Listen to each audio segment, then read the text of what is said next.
What was the name of Ali's mother? Does anybody know? Don't say Talib, okay? What was his mother's name? Fatima.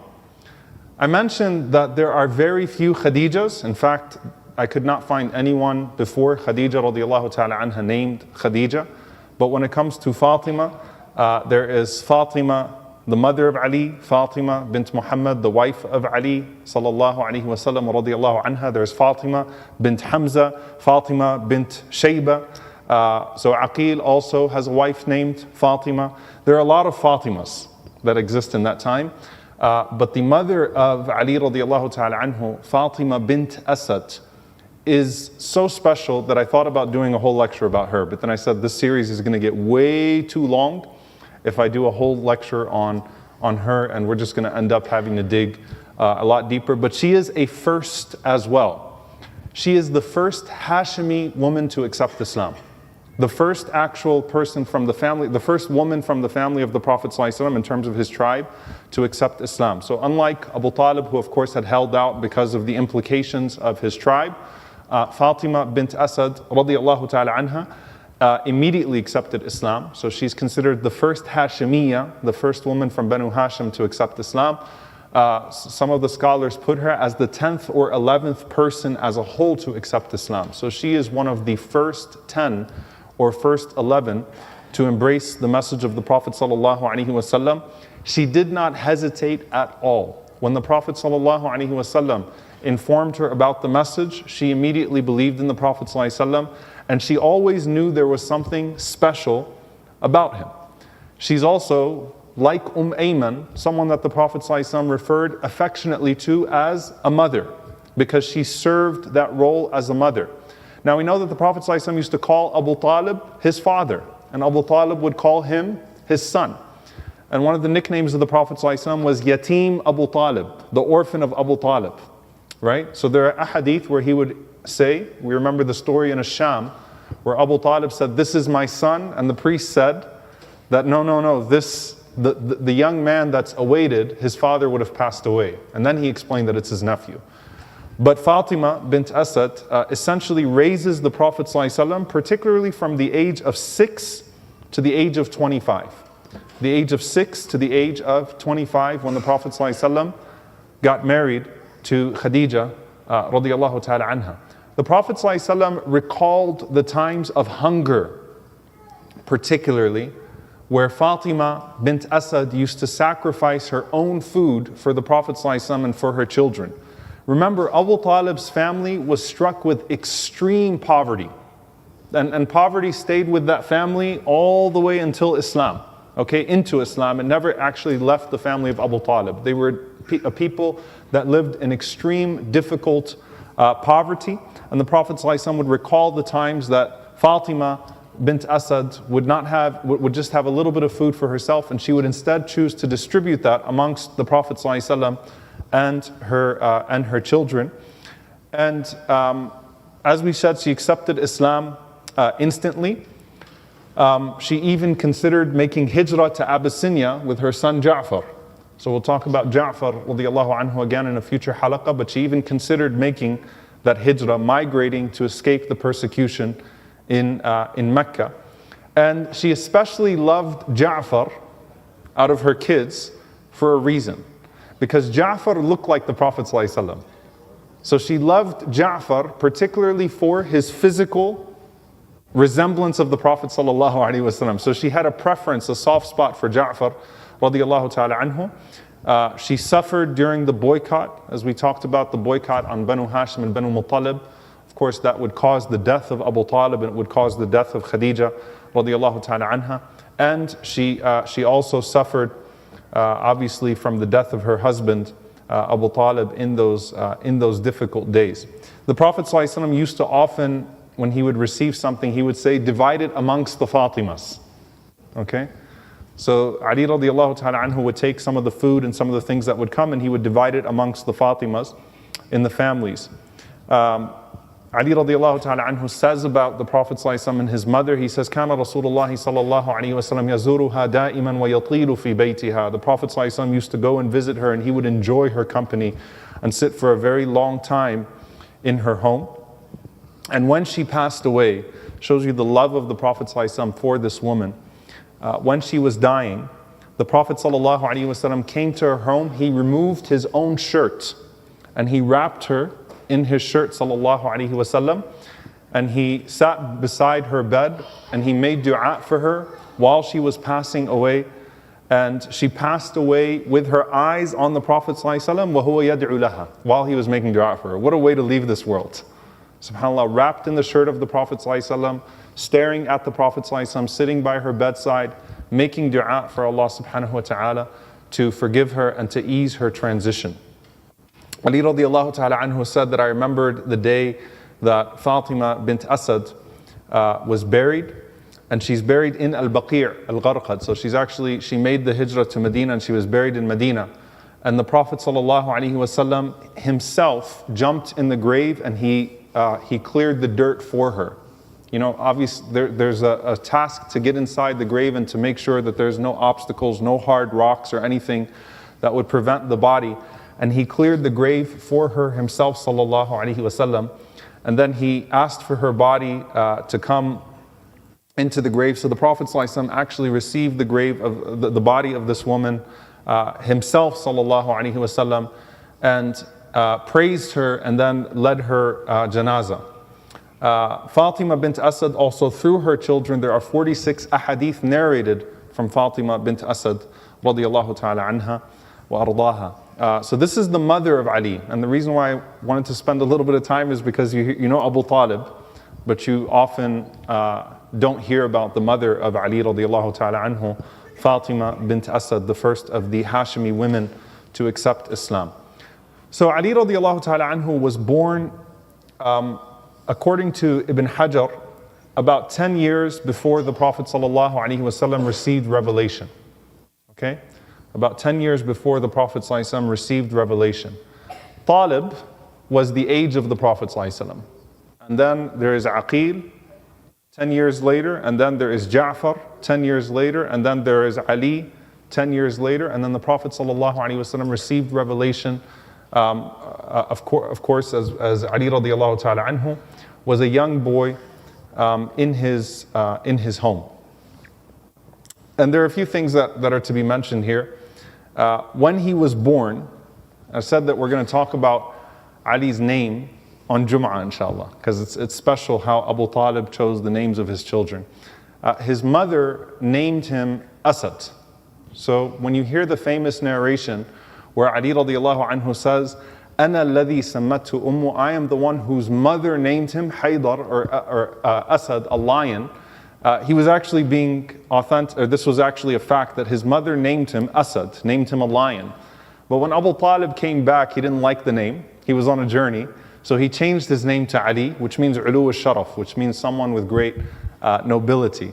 And subhanAllah, her intention for him to be named a lion, to be named Asad, was of course realized later on when the Prophet ﷺ would refer to him as Asadullah, as the lion of Allah subhanahu wa ta'ala, because of the way that he would carry himself in battle. There's also narrations about him being born in the Kaaba. Now, if he was born in the Kaaba, he wouldn't be the only one to be born in the Kaaba. There's authentic narration about Hakim ibn Hizam, the nephew of Khadija, radiyallahu ta'ala anhu. Hakim ibn Hizam was also born in the Kaaba. And so there are some narrations, as we mentioned, of Ali radiyallahu ta'ala anhu being born in the Kaaba, as others were. Now the Prophet ﷺ tells the story about how Ali came into his house, and this is narrated in Al-Tabari and Mujahid, that when they were young, Quraysh was struck by a famine, and it made it very difficult for people with large families, especially those that were already in poverty.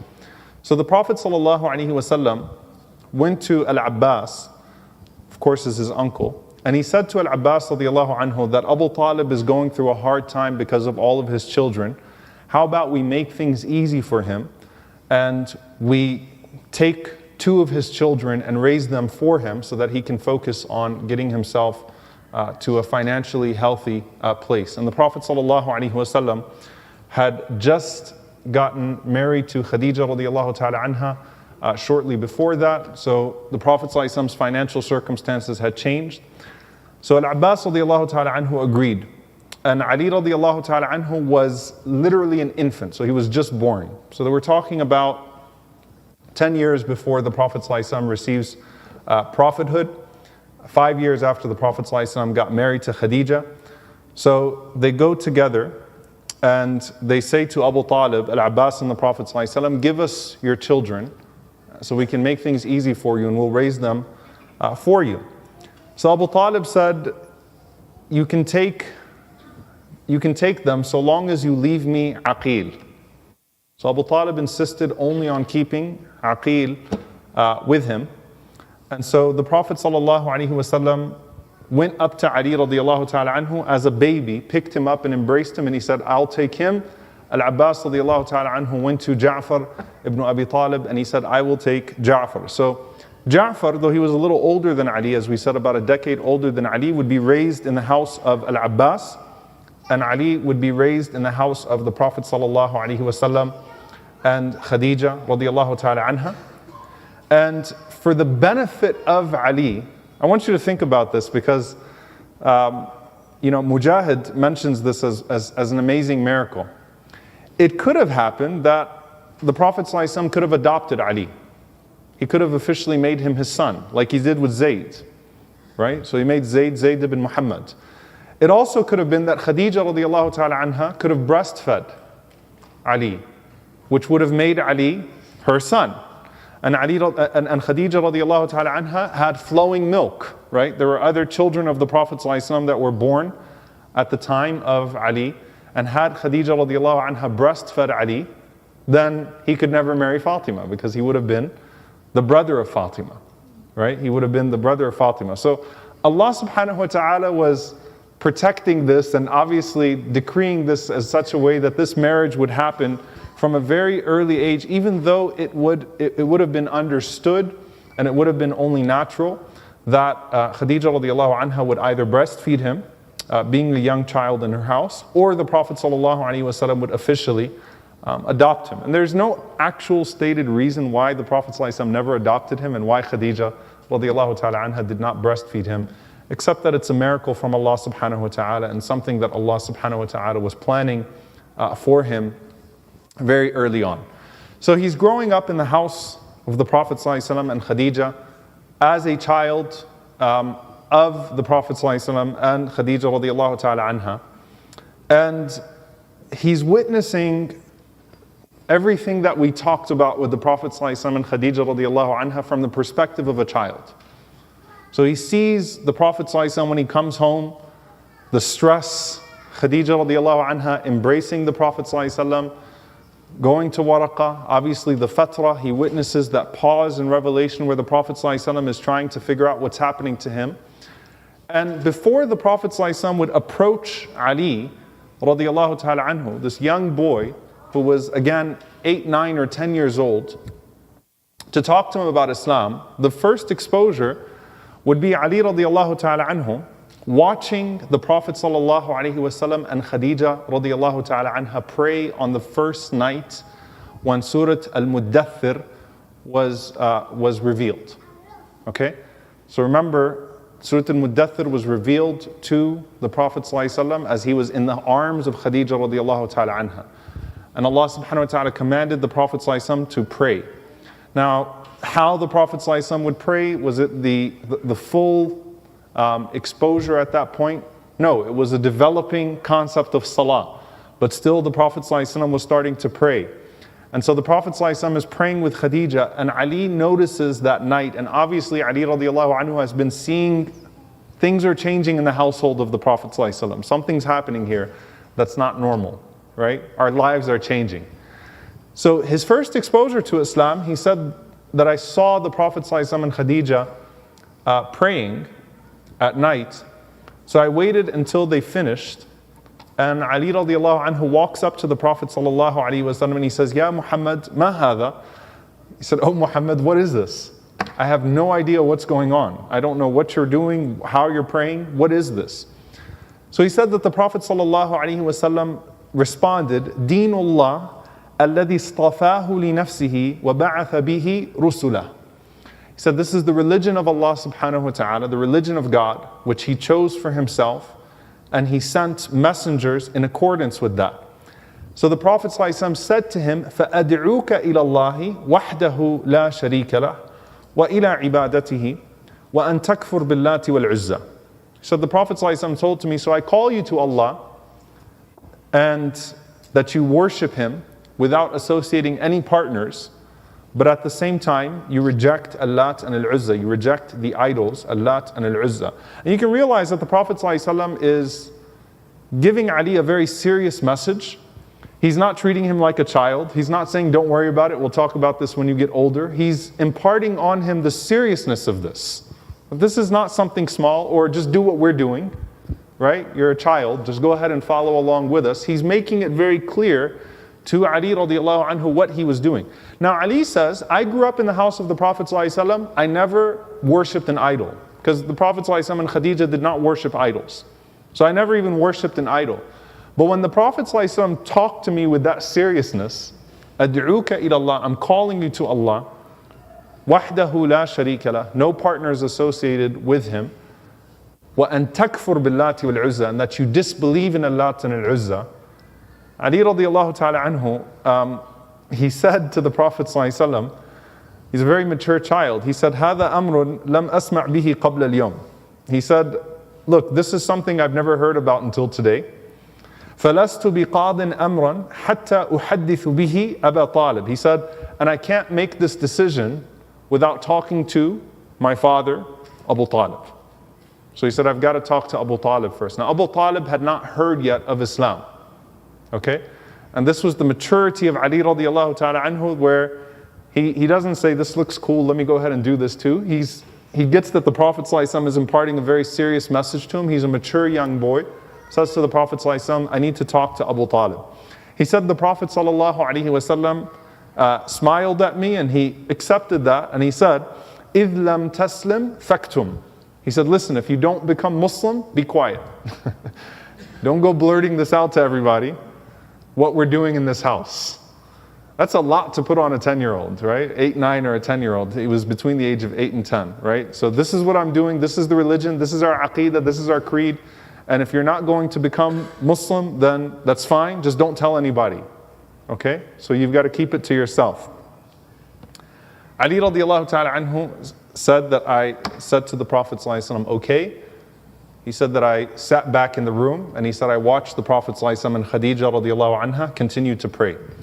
When is this all happening?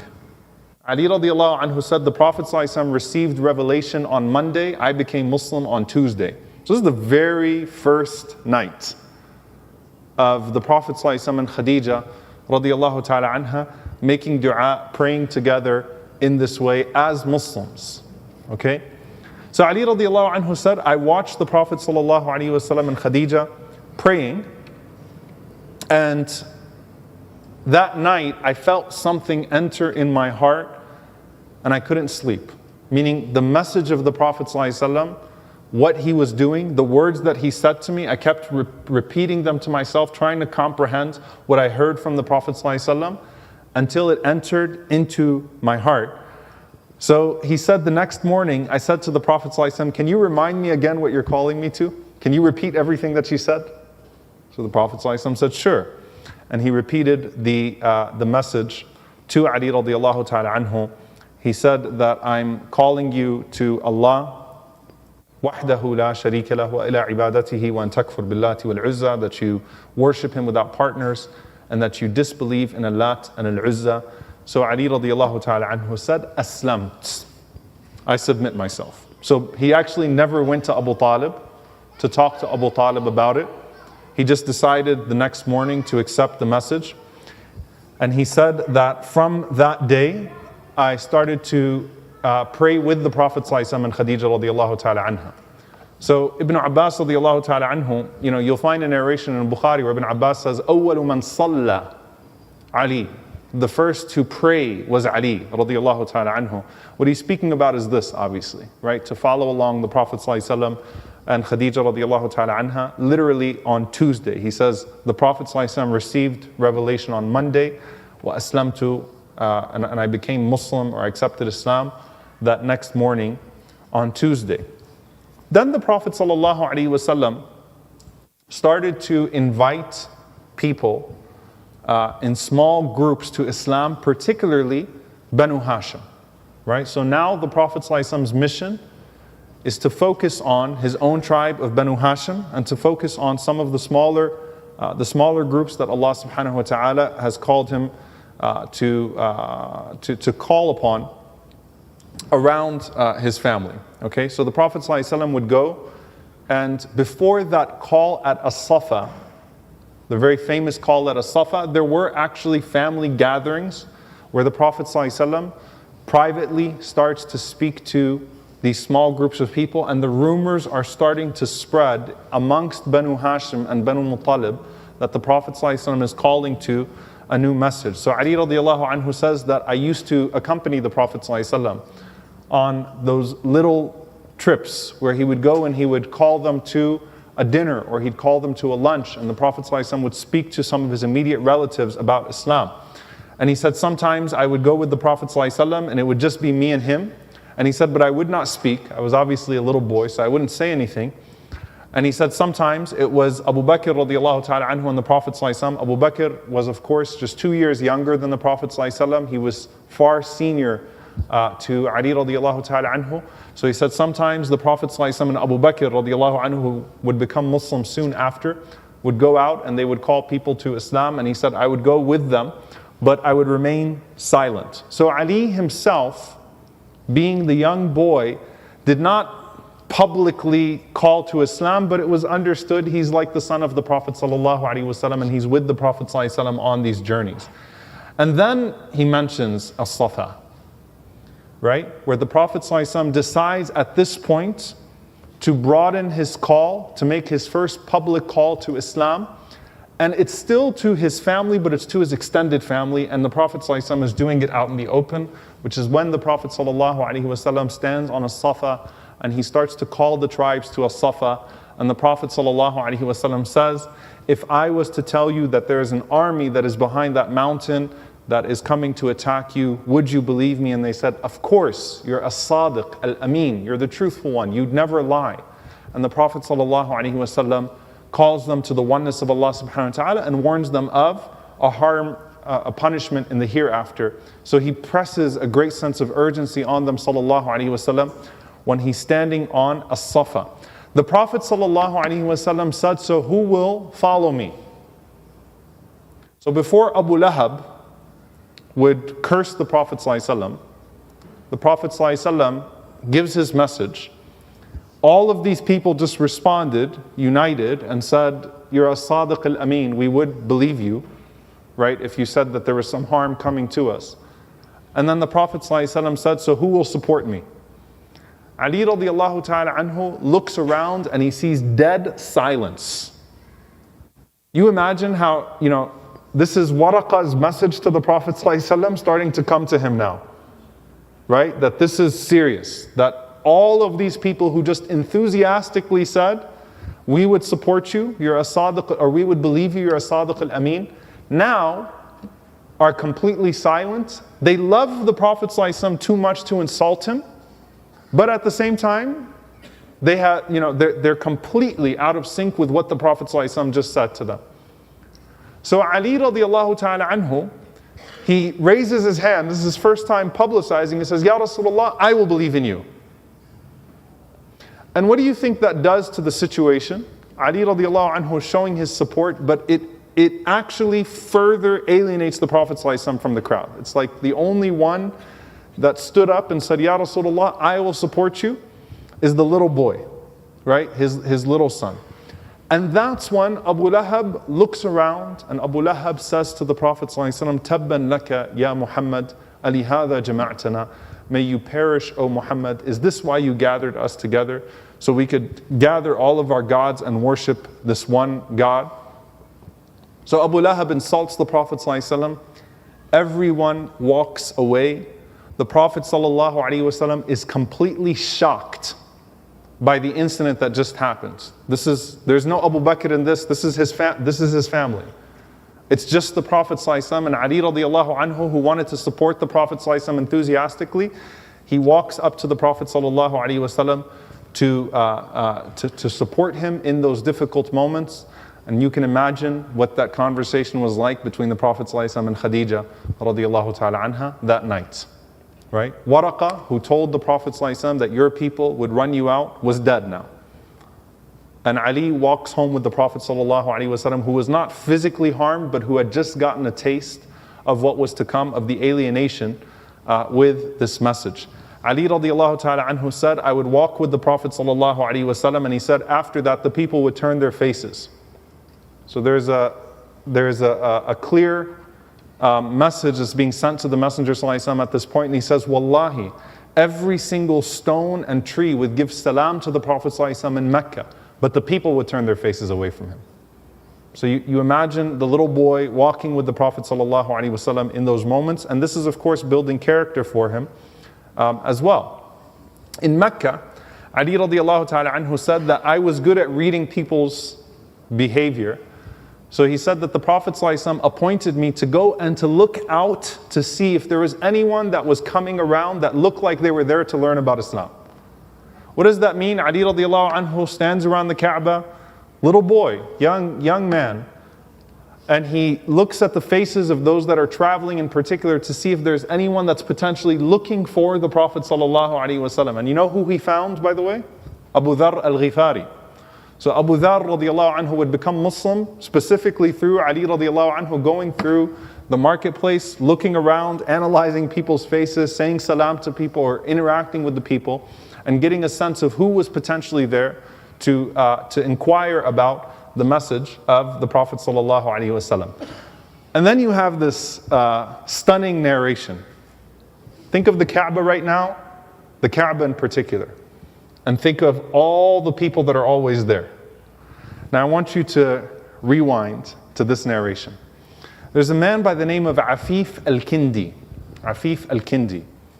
Afif al-Kindi says, I was a merchant, and he said, I came to Mecca in the early days of Jahiliyyah. And he said, I used to stay with Al-Abbas. Al-Abbas radiallahu anhu was the merchant of Mecca. Al-Abbas radiallahu anhu used to sell clothes, he used to sell perfume. People used to have debts with Al-Abbas radiallahu ta'ala anhu. So he said that I was a close confidant of Al-Abbas radiallahu ta'ala anhu. So he said, I came to Mecca to stay with Al-Abbas one day. And he said, I passed the Kaaba and the sun was at its peak. Yani it was like dhuhr, middle of the day. The sun was at its peak.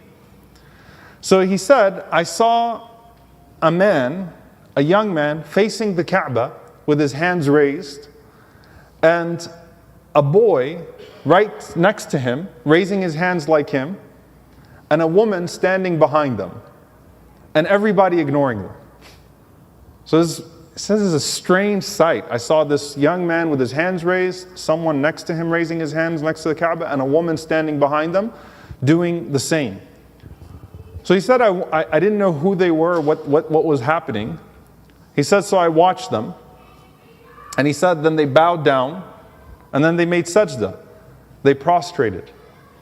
So Afif says that I went to Al-Abbas radiallahu ta'ala anhu, and he said I was late to him, and I told him I just saw the strangest thing happening at the Kaaba. And Al-Abbas says, what is it? So he told him, he said, I saw this man standing in front of the Kaaba with his hands raised, and then a young boy next to him doing the same thing, and then a woman standing behind them doing the same thing. And everybody was ignoring them, and no one was doing this ritual with them. So Al-Abbas radiallahu anhu said, do you know who that is? He said, no. He said, that's my nephew, Muhammad sallallahu alayhi wasallam, wabnu ammihi, Ali, and the son of his uncle, so his cousin Ali, and his wife Khadija.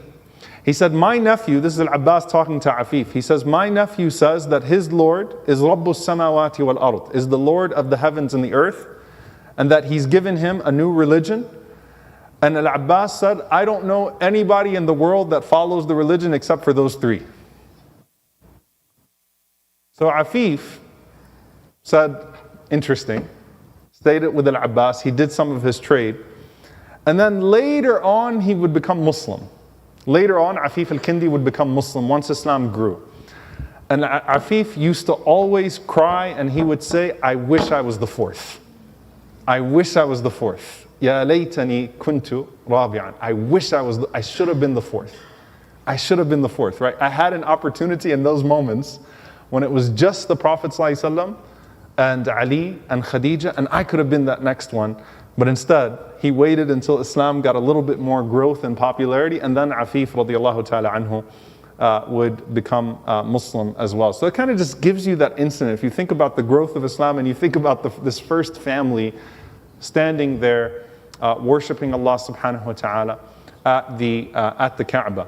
And Al-Imam Al-Qurtubi rahimahullah ta'ala, he likened this to, he said, it's like Ibrahim alayhi salam and Hajar and Ismail. Think about when the Kaaba is first built, and think about the moment of Ibrahim alayhi salam and Ismail alayhi salam and Hajar alayhi salam raising their hands to Allah subhanahu wa ta'ala. And then later on, the fulfillment of that, it's once again, it's a prophet with his wife and with his child standing in front of that house of Allah subhanahu wa ta'ala, declaring the oneness of Allah subhanahu wa ta'ala and showing their support to that. So Ali radiallahu ta'ala anhu maintained this position of being obviously extremely close, the first child, the first young man to accept Islam. And he also remained in poverty, right? So the family of Abu Talib obviously remained in deep poverty. And there are so many different stations and virtues, but the first one that we'll talk about, beyond just being in that close capacity to the Prophet ﷺ in those early days and being in that close capacity of Khadija radiallahu ta'ala anha, is the day of the Hijrah. When the Prophet ﷺ asked Ali radiallahu anhu to sleep in his bed on the eve of his departure, knowing that there was a plot to kill him, and the Prophet ﷺ asks Ali to sleep in the bed and to take his place. Now there were 7 tribes that conspired to kill the Prophet ﷺ. And the idea was if all 7 of them had blood on their hands, then they wouldn't be able to particularly target one of them for the murder of the Prophet ﷺ. So it would do away with that fitna of tribalism. It wouldn't start a tribal warfare because it was so many tribes that would be implicated in the murder of the Prophet ﷺ. The Prophet ﷺ left Ali radiallahu ta'ala anhu there, and he could have. The Prophet ﷺ obviously had foreknowledge. He could have just left and not put anyone there, and they would have simply burst into the house, and they would have found nobody. Now, having Ali radiallahu anhu there gives some sort of a presence in the house, so they could see the body of someone there in the bed of the Prophet ﷺ when they're waiting. And Ali radiallahu ta'ala anhu had no hesitation whatsoever to take his place. Not only that, Ali radiallahu ta'ala anhu sleeping in the bed, knowing that 7 people are about to come in there, and what are they going to do? If they even take the time to uncover and to see that it's not the Prophet ﷺ, they'll probably kill him anyway. At this point now, they're killing people regularly, right? They're persecuting the Muslims regularly. So they probably kill him anyway. Abu Talib is dead. Who's going to take his revenge, right? He comes from a poor family at this point. They'd probably kill him anyway. Ali radiallahu ta'ala anhu said that night, I slept like I'd never slept before. He was snoring. Slept nice and calm, peacefully, knowing that it's only a matter of time before they break into the house and they kill him, or they try to kill him. Ali radiallahu anhu was in complete tawakkul in Allah subhanahu wa ta'ala. And Ibn Abbas radiallahu ta'ala anhu said that, wallahi, he freed every part of his body from hellfire by putting it all on the line for the Prophet sallallahu alaihi wasallam that night. Right? Sleeping in the bed of the Prophet sallallahu alaihi wasallam, knowing that they're plotting outside to bust in and to attack him. Absolutely no hesitation, absolutely no fear, complete courage, all alone, knowing that Allah subhanahu wa ta'ala is with him. Right? And the Prophet ﷺ is with Abu Bakr radiallahu ta'ala anhu in the cave, and Allah subhanahu wa ta'ala obviously settles their hearts. Anzal alayhim as-sakina. Allah subhanahu wa ta'ala descends tranquility upon them, and He also descends tranquility onto the heart of Ali radiallahu ta'ala anhu, as He did on Abu Bakr as-Siddiq radiallahu ta'ala anhu in the presence of the Prophet ﷺ. So they bust into the house, they uncover him, and then they see it's not the Prophet ﷺ. They're disgusted. Ali radiallahu ta'ala anhu just gets up and walks away. They didn't kill him, and he's completely fine, right? And so this was a way of Allah subhanahu wa ta'ala raising his rank. But then look at the Prophet ﷺ. The Prophet ﷺ told Ali radiallahu ta'ala anhu to return all of the amanat, the trusts of the people, before he makes the hijrah, before he migrates. These people are trying to kill the Prophet ﷺ, and this is the moment where the Prophet ﷺ has left Medina. The Prophet ﷺ could have said, you know what, if Abu Jahl wants to kill me, I'm keeping his watch. Right? I could keep their stuff. They knew that even as they're trying to kill him, that the Prophet ﷺ would still have the honesty to maintain their belongings and not to do away with them. And the Prophet ﷺ entrusts Ali radiallahu ta'ala anhu. Right after they came in, almost killed him, he said, he tells them to spend some time and to go and to return all of the amanat, the trust that the Prophet ﷺ was holding. Ali radiallahu ta'ala anhu said, then I made the hijrah. And he said, Wallahi, I had no companion and I had no camel. Ali walking from Mecca to Medina with absolutely nobody and nothing. Imagine making that journey in the desert by yourself, and they were so poor. He said, I didn't have a camel, I was too poor to afford a camel or a horse. Gave away all of the amanat of the people. And he said that as I was making the journey from Mecca to Medina, he says that it was so hot in the daytime that he made a strategic decision that he would sleep in the daytime and then he'd wake up at night. And then Ali radiallahu ta'ala anhu would try to make up as much of the journey by himself in the desert at night to avoid dealing with the heat of the sun and the dehydration of making that journey. And the Prophet sallallahu alaihi wasallam was waiting for Ali radiallahu ta'ala anhu in Quba. And the Messenger sallallahu alaihi wasallam would go out and look for Ali radiallahu ta'ala anhu. I was the last one to make it because I was all by myself. On my foot, the Prophet ﷺ left me there. So the Prophet ﷺ is waiting at Quba, making dua for his safety. And then the Prophet ﷺ sees him when he comes into Quba and he embraces Ali radiallahu ta'ala anhu and inducts him into this new system in Al-Madinah Al-Munawwara. Ali radiallahu anhu said, when I got to Medina, the Prophet ﷺ paired me off. He was doing mu'akha. He was doing brotherhood. He paired me off with Sahal ibn Hunayf, radiallahu ta'ala anhu. Sahal ibn Hunayf was from the Aus tribe, and he's one of the people that was an archer that supported the Prophet ﷺ in Badr and in Uhud. Very close person to Ali radiallahu anhu, would actually live all the way to the Khilafat of Ali radiallahu ta'ala anhu and become one of Ali's emirs. He would actually become one of his generals in Kufa and Iraq and pass away, and Ali would pray janazah on him. Now, what about the Prophet ﷺ making him a brother to him? Right? There's some narrations that the Prophet ﷺ, when he did the mu'akha, he made Ali his brother. And we'll actually see that next week in one of the authentic narrations where the Prophet ﷺ mentions that in the capacity of the marriage to Fatima. It doesn't seem to be a contradiction, right? So there's some that would say the narrations are not necessarily authentic, but it doesn't seem to necessarily be a contradiction, since there is actually an authentic narration where the Prophet ﷺ called him his brother, that the Prophet ﷺ still symbolically called him his brother as he paired the Muhajirin and the Ansar and referred to him as such when he brought him there. And there's no doubt that the Prophet ﷺ saw Ali, or he treated Ali radiallahu anhu more like a brother than he did a son. Okay, so even though there are 30 years between the Prophet ﷺ and Ali ibn Abi Talib, you see the relationship between the Prophet ﷺ and Ali radiallahu ta'ala anhu very much so like that of a brother. The joking of Ali with the Prophet ﷺ. There's a beautiful narration. Ali radiallahu anhu, again, he's lived in poverty his whole life. And when Fatima radiallahu anha married him, they still lived in poverty their whole lives. And the Prophet ﷺ's house was one of poverty. And Ali radiallahu anhu said that I used to take up these odd jobs between supporting the Prophet ﷺ in battle and being in his companionship. Ali radiallahu anhu was a contractor, right? You need someone to pick something up, you need someone to build something. So he'd take these jobs with his hands. And one day he said, I worked the whole day for this woman and she paid me in tamr. So she paid me in 12 dates. SubhanAllah, how these people would work. No minimum wage in Medina. You get 12 dates for working the whole day, doing hard work in the heat. So he said, when I got the 12 dates, I knew that the Prophet ﷺ was hungrier than I was. Right? The Prophet ﷺ used to go out at night looking for food sometimes. So he said, I took the 12 dates to the Prophet ﷺ, sat with him. He said, I took 6 for myself. I put 6 in front of the Prophet ﷺ. And then we ate the dates. And he said, the Sahaba came. And they gathered around us.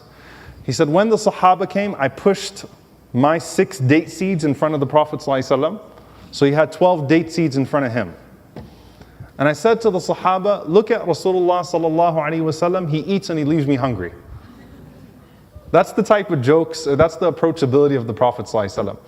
And the Prophet sallallahu alaihi wasallam responded and he says, look at Ali, when he eats his dates, he swallows the seeds. So the Prophet sallallahu alaihi wasallam reciprocates his jokes, right? And this was the type of relationship that they had. Ali's favorite name was Abu Turab, the father of dust, because that was the Prophet sallallahu alaihi wasallam's nickname for him. Abu Turab, and it was endearing to the Prophet ﷺ. And even in his own personal life, you see the Prophet ﷺ would seek nasiha, would seek advice from Ali radiallahu anhu, despite the large age gap and despite the fact that he would become his son-in-law, not just like his own son that he raised, but also would become his son-in-law when he marries Fatima after the battle of Badr in al-Madinah, which we'll talk about inshallah ta'ala next week. So what are some of the other virtues? There are some of these ahadith that are so beautiful, and I'm only going to focus on the authentic ones. It's very hard to sift through when you're looking through the riwayat about Ali radiallahu ta'ala anhu, because you have some that from the perspective of the sunnah are exaggerated and some that are depreciating. But it was Imam Ahmad rahimahullah who said that there is no Sahabi of the Prophet ﷺ who had more narrations about him than Ali radiallahu ta'ala anhu. So the Prophet ﷺ praising him, talking about his love for him. And that does not take from the maqam of Abu Bakr radiallahu ta'ala anhu or from the Khilafat from our perspective. Right? We'll get to that later on inshallah. We don't see a contradiction between these two. The authentic hadith where the Prophet sallallahu alaihi wasallam said, Man kuntu mawlahu fa'ali mawlahu. Whoever takes me as a sincere, when Allah subhanahu wa ta'ala talks about the mu'mineen and the mu'minat being awliya to one another, being close, loved ones to one another, the believing men and the believing women. And Allah subhanahu wa ta'ala says, Allahu waliyul ladina amanu. Allah is the wali of those who believe. The Prophet ﷺ says, whoever takes me as a mawla, then Ali radiallahu ta'ala anhu is his mawla. And the munafiqun, they got jealous obviously of the relationship that the Prophet ﷺ had with Ali, and this is something that's widely narrated. And so when the Prophet ﷺ went to Tabuk, realized the Prophet ﷺ would leave Ali radiallahu anhu behind to do some things at times, and this was not to take away from him, this was in praise of him. So just like he left him behind in Mecca, that's not him leaving Ali behind because he doesn't care about him. It's because Ali radiallahu anhu has very particular qualities of trustworthiness. He's the representative of the Prophet ﷺ, someone that the Prophet ﷺ loves dearly. And Ali radiallahu anhu was a warrior too. And a warrior hates to be anywhere but in battle. So you have all these stories of every single battle of Ali radiallahu anhu taking on people that everyone else was afraid of, and the pre-battle duels that would take place. Ali radiallahu anhu going forward with Hamza radiallahu ta'ala anhu fighting before the battles.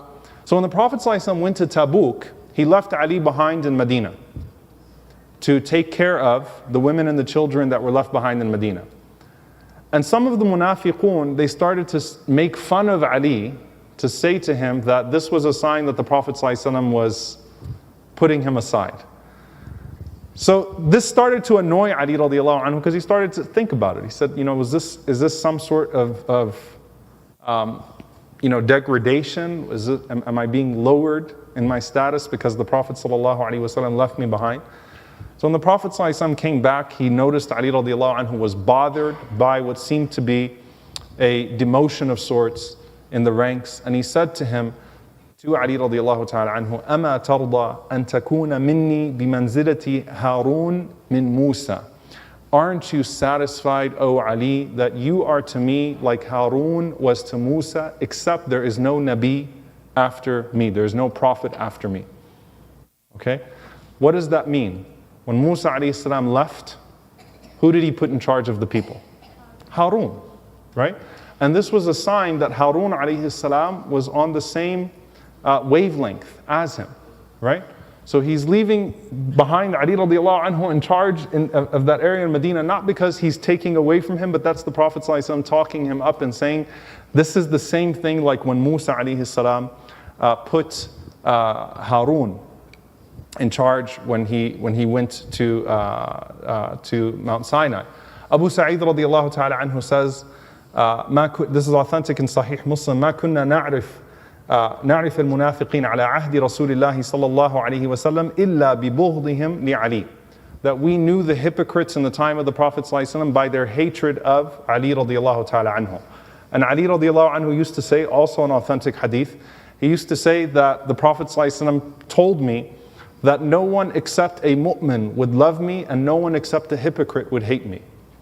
That only a mu'min loves Ali radiallahu ta'ala anhu and only a hypocrite would hate him. Imam Muslim includes this right after the hadith, Ayatul Munafiq, Bughd al-Ansar, wa Ayatul Mu'min, Hubb al-Ansar, where the Prophet ﷺ said that the sign of a believer is their love for the Ansar, and the sign of a hypocrite is their hatred of the Ansar. And then specifically the Prophet ﷺ specified Ali radiallahu ta'ala anhu with that type of love.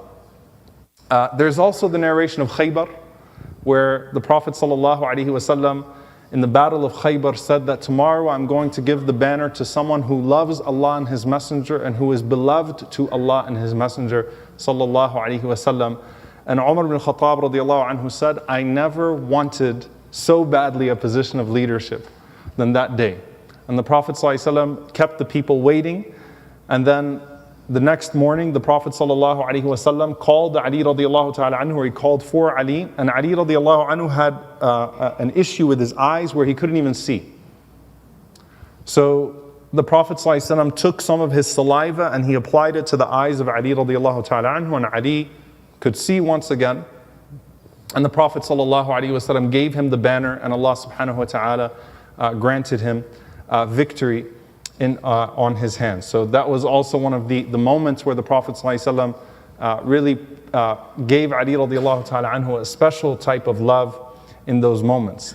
And in Mustadrak al-Hakim, there's an authentic hadith where a man said to Salman al-Farisi radiallahu ta'ala anhu, how extreme is your love for Ali radiallahu anhu? And he said, I heard the Prophet sallallahu alaihi wasallam say, whoever loves him loves me, and whoever hates him hates me. And we'll see some of those ahadith next week, inshallah ta'ala, with Ahl al-Bayt, with the family of the Prophet ﷺ, from the books of the Sunnah. Finally, a very special narration, because I love anything that has to do with Jibreel alayhi salam.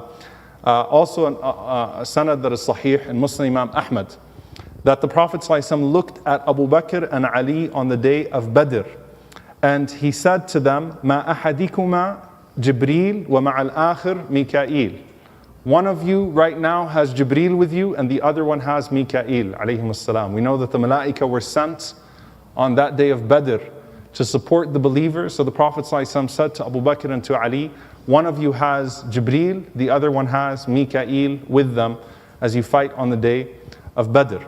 And I want to end with this because it's really interesting, because again, you can't talk about Ali radiallahu anhu without the politicizing of it, right? And if you talk too much about him, even from the authentic ahadith, then are you exaggerating? Are you sure these are from our books, right? There's a counter reaction. And then sometimes there's a fear of talking about the love of Ali radiallahu anhu, because it would suggest somehow that you're taking away from the other companions in the capacity of that discussion. And guess who else was accused of this? Imam al-Shafi'i. Al-Shafi'i, rahimahullah, has poems, one of the 4 Imams of Ahl Sunnah, where they accused him of being Shi'i because he loves Ali too much and he talks about Ahl al-Bayt too much. This is a part of our Sunnah, this is a part of the Prophet ﷺ. And he says, لَإِنْ كَانَ ذَنْبِي حُبُّ آلِ مُحَمَّدٍ فَذَلِكَ ذَنْبًا لَسْتُ عَنْهُ أَتُوبُ. He said, if loving the family of the Prophet ﷺ is sinful, then that is a sin for which I will never repent. Loving them is what the Prophet ﷺ taught us to do, and loving Ali radiallahu ta'ala anhu without the exaggeration that would contradict some of our credo points is part of our religion, it's part of who we are, and it's not something that we should shy away from. And again, I could go on and on and on about him. We'll reserve some of it next week, inshallah, to talk about the makings of that marriage with Fatima radiallahu ta'ala anha. We ask Allah subhanahu wa ta'ala to be pleased with him and to be pleased with